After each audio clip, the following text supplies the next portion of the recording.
Nortrac NB3500, the dozer that cost more than it saved.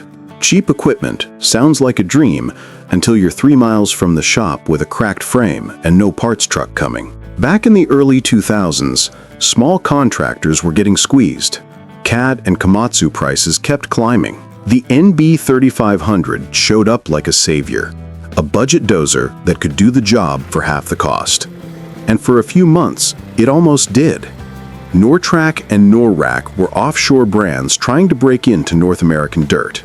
The NB3500 was their flagship, a mid-size crawler aimed at grading and land clearing work.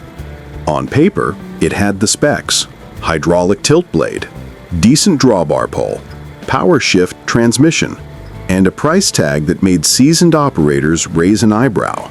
But that wasn't the worst part. The first sign of trouble came quietly. Hydraulic leaks within the first 100 hours, then electrical gremlins, gauges flickering, starter relays failing in cold weather, wiring that looked like it had never seen mud before.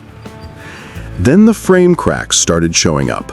Full stress cracks around the track roller mounts and blade pivot points. Machines with under 500 hours were getting pulled off jobs and sent to dealers who didn't have parts, manuals, or answers.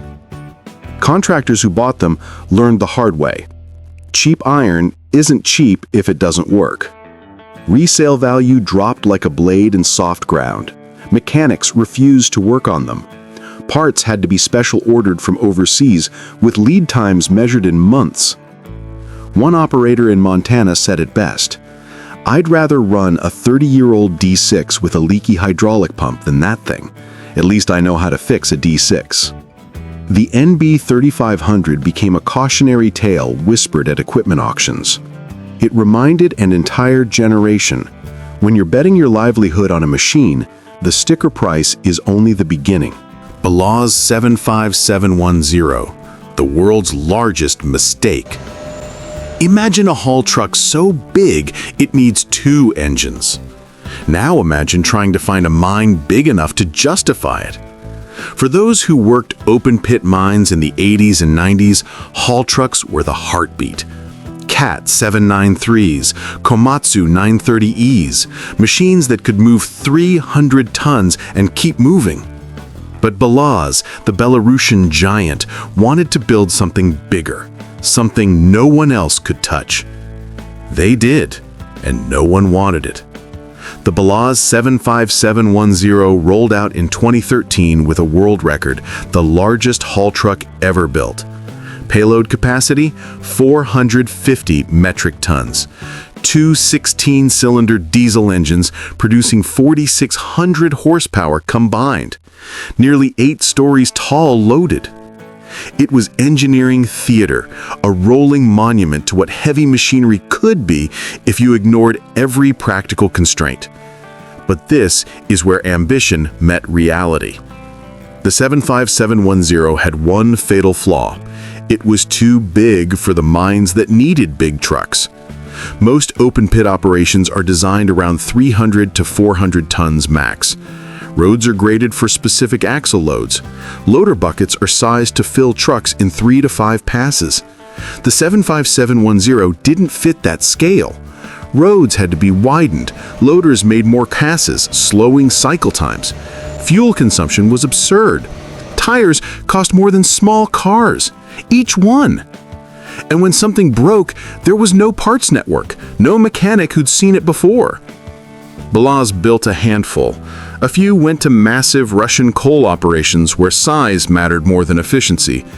But the commercial rollout? It never happened. Mine operators did the math and walked away.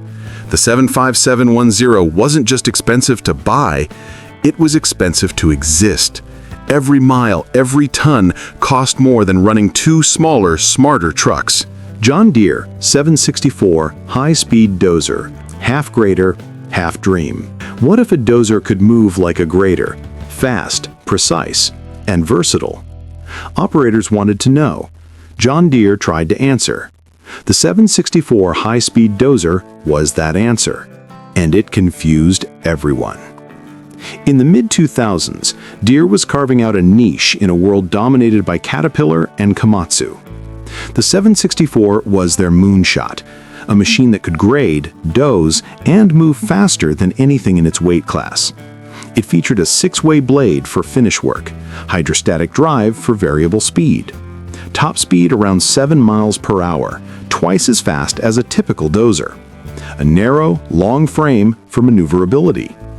Deere marketed it as the machine that could replace 2 pieces of equipment, a dozer for heavy pushing, a grader for fine work. But operators learned the hard way.